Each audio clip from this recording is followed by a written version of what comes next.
네, 안녕하십니까. 저는 한양대학교 부동산융합대학원 특임교수를 맡고 있는 고종환 한국자산관리연구원장입니다.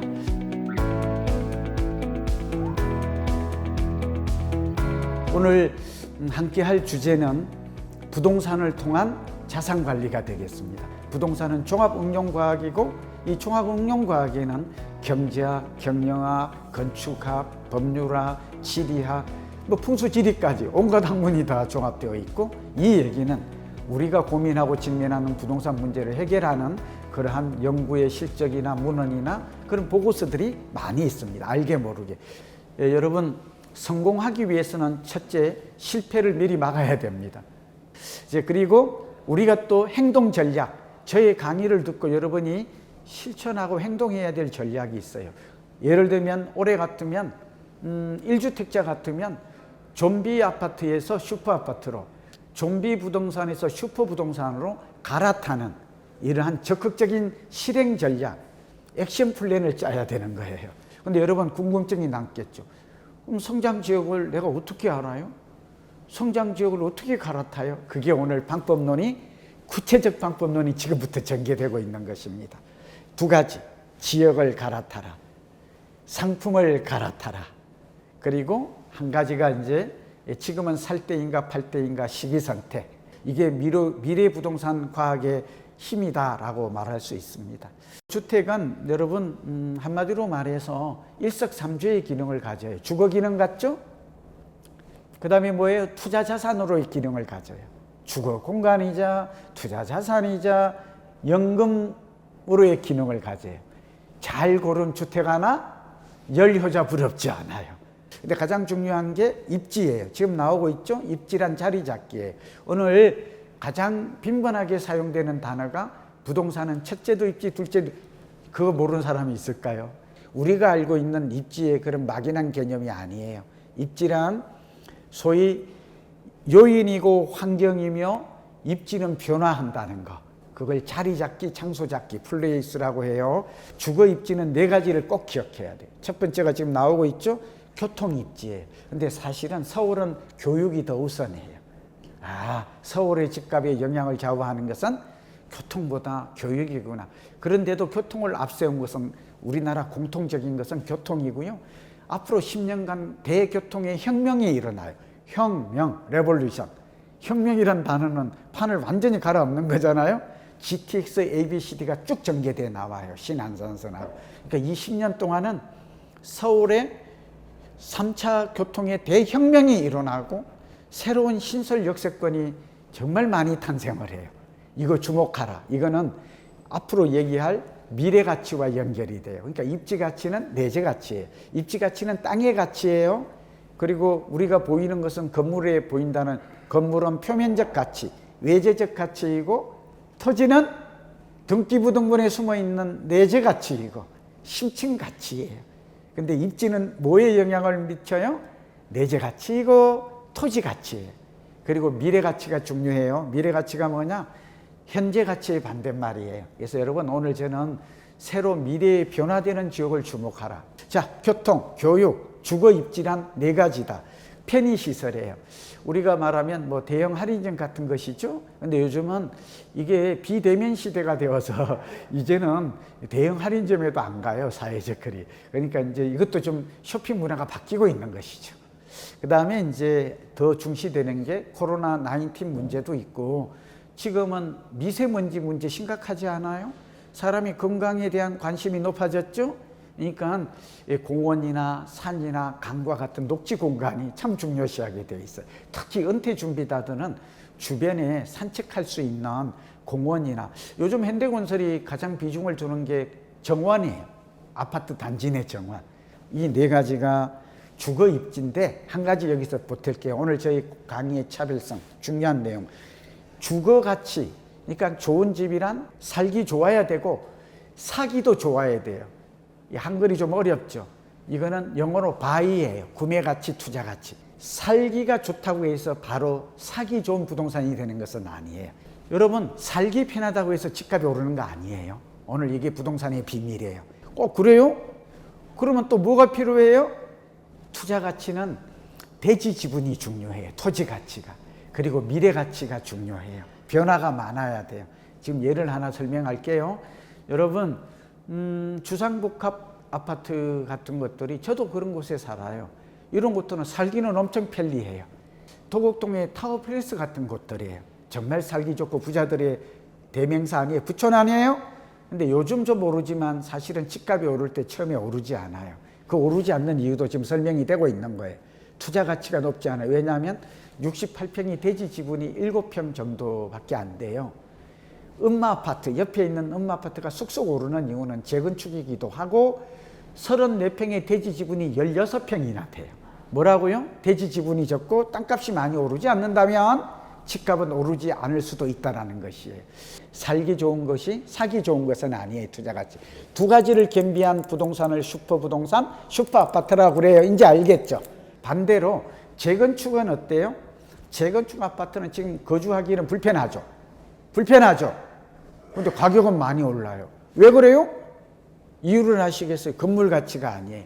토지는 무한성, 영속성의 특징이 있는 반면에 건물은 유한하고 감가상각돼요. 예를 들면 사람한테 비유할 수 있는데 사람의 정신과 육체와 비슷해요. 사람의 정신은 나이가 늙었다고 해서 연배가 익었다고 해서 결코 쇠퇴하지 않아요. 그런데 반면에 육신은 달라요. 시간이 경과하면 노후화되죠. 노후화되면 감가상각되죠. 감가상각되면 경제적 가치, 이제 경제적 가치가 나왔어요. 밸류가 감소하죠. 경제적 가치가 감소하면 어떻게 돼요? 결국 가격은 하락해요. 여러분, 건물은 30년이 되면 재건축이 가능하죠? 주택법에서.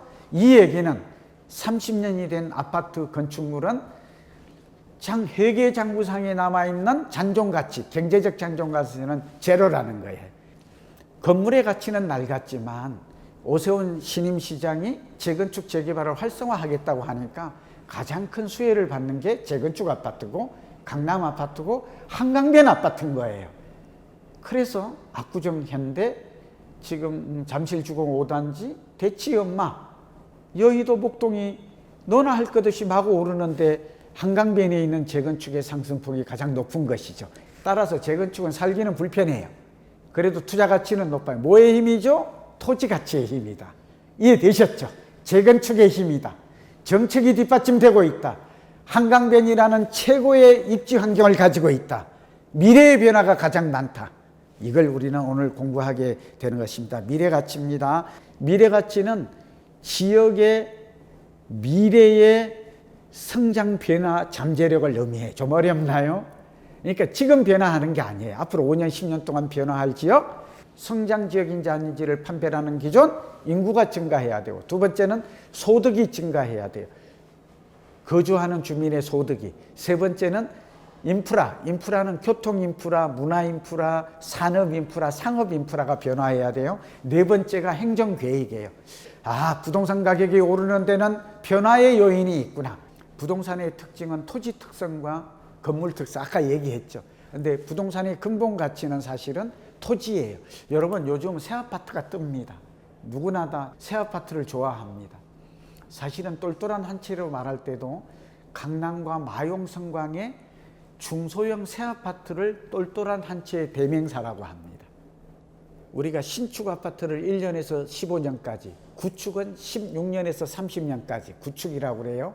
재건축은 30년 넘어가면 주택법에서 재건축이라고 그러거든요. 이렇게 세 가지로 구분해서 봐야 돼요. 그게 토지가 아니라 건물 특성인데, 부동산의 가격을 좌지우지하는 것은, 부동산에 절대적 영향을 미치는 결정적 요인은 사실은 토지예요. 왜 그럴까요? 건물은 살기 좋은 편리성을 누리기에는 건물이 주는 편익이 많아요.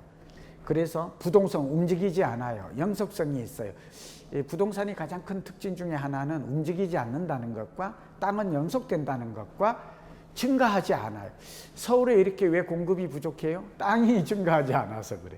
땅이 늘어날 것 같으면 왜 이렇게 공급을, 그래서 재건축 재개발 외에는 답이 없는 거죠. 예, 보세요. 국지적 특성이 있어요. 집값이 오른다고 했을 때 여러분, 모든 지역이 한꺼번에 올라요. 상위 시장과 하위 시장이 있어요. 강남의 아파트는 상위 시장이에요. 강북이나 수도권의 아파트는 하위 시장이에요. 그리고 저 지방의 아파트는 더 하위 시장이에요. 이해되셨죠? 그래서 여러분 반드시 부동산은 지역을 기반으로 한다. 강남이라는 지역과 강북 지역은 달라요. 수요가 달라요.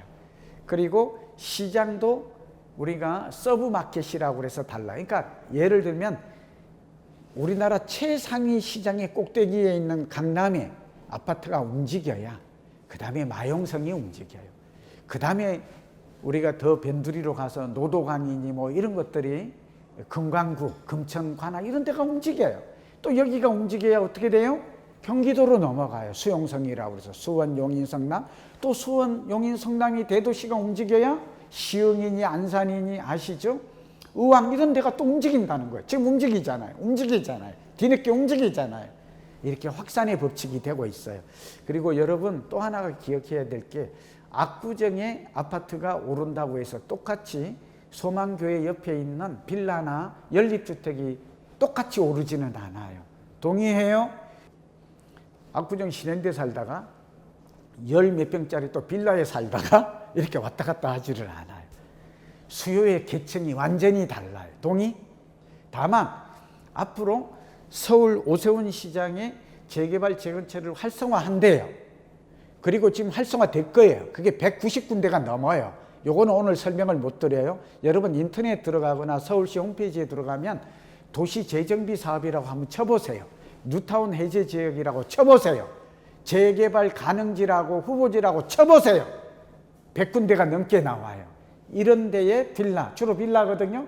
그 다음에 단독, 노후 단독은 사도 돼요. 근데 일찍 사야 돼요. 오른 뒤에 사면 효과가, 경제적 효과가 반감돼요. 그래서 선생님, 제가 요즘 압구정이 현대가 오를 때 저는 돈 없는 서민들에게, 무주택자들에게는 빌라나 이런 걸 사라고 권유해서 상당히 많이 올랐어요. 그럼에도 불구하고 빌라의 한계는 가격이 내려가면 수요도 감소한다는 그런 어려움이 있어요. 좋은 집이란 무엇인가? 살기 좋고 사기 좋고. 이게 고종환이 말하는 슈퍼주택입니다. 이 세상의 모든 주택은 저의 눈에는 슈퍼주택과 좀비주택 두 개밖에 없어요. 여러분은 무엇을 선택할까요? 당연히 슈퍼, 살기도 좋고 사기도 좋은 걸 해야 되겠죠. 좀비는 갈아타야 돼요. 자, 여러분 이 5가지의 편견이 있는데요. 여러분 이 편견 한번 그냥 읽고 넘어갈게요. 중요한 내용이 많아요. 집값이 한번 오르면 영원히 오른다고 생각하는 얼측이나 사이비 전문가들이, 뒷북 예언가들이 많아요. 지금 집값이 오른 지 서울은 8년째예요.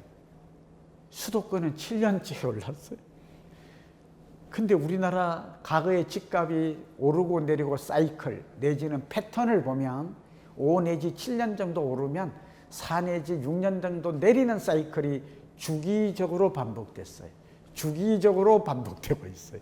이 사이클 이론을 모르면, 버블 이론을 모르면 집값에 영향을 미치는 10가지 요인을 모르면 어떻게 된다고요?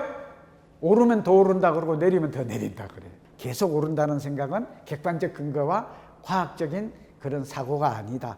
집값 전망은 예측 가능해요. 제가 다시 말씀드릴게요. 경제학에서는 로버트 실러 교수를 비롯해서 미국에 예측이 가능해요. 그리고 예측이라는 이 챕터가 굉장히 부동산 경제학, 도시 경제학에서는 굉장히 중요한 그러한 부분으로 다루고 있어요. 강남은 오를 때 많이 오르고 내릴 때 적게 오른다. 블루칩 아파트가 아니에요. 강남은 오를 때도 많이 오르고 내릴 때도 많이 내려요. 그래서 사실은 강남 아파트가 오를 때는 지금 많이 오르는 것 같아도 내릴 때 더 많이 내리기 때문에 평균값에 회귀해요. 로버트 실러 교수의 평균 회귀 법칙이에요. 여러분 부동산의 종류가 많은데요. 주거용 부동산이 대표적인 게 아파트예요. 여러분 아파트가 오르고 이렇게 달아오르고 나면 다음에는 상업용 부동산으로 투자의 중심이 시중부동자금이 이동한다는 것 꼭 기억하세요. 여러분 농업용 부동산, 연배가 드신 분들에게는 저는 오늘 농지연금 강조하고 싶은데 시간 때문에 여기서 말씀드려야 될 것 같아요.